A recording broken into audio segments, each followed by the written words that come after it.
let's take a look at how we could create our own little decorator. So I've already got the code here just to save a little bit of typing and give me the opportunity really just to kind of highlight the different moving parts. So what we've got here is this is the code that's actually going to be executed when our decorator is run.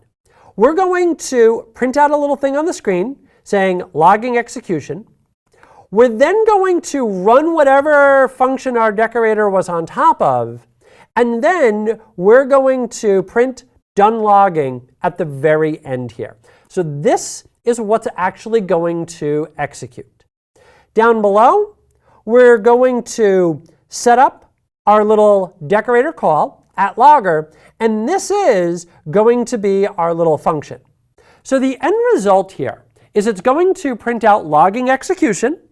It's then going to run our little sample function. So in our case, it's going to print out inside sample function. And then last but not least, it's then going to print out our done logging. So let's go ahead and bring up our little environment.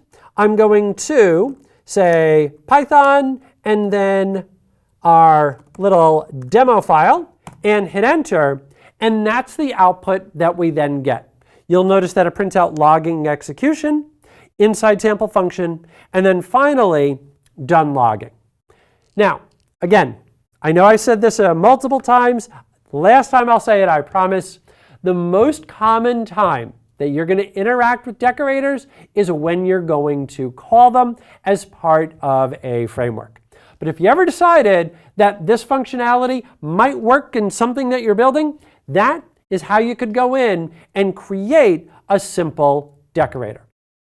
So now that we've seen all the different moving parts, what we want to do is close this little video off and kind of wrap up with a few odds and ends afterwards.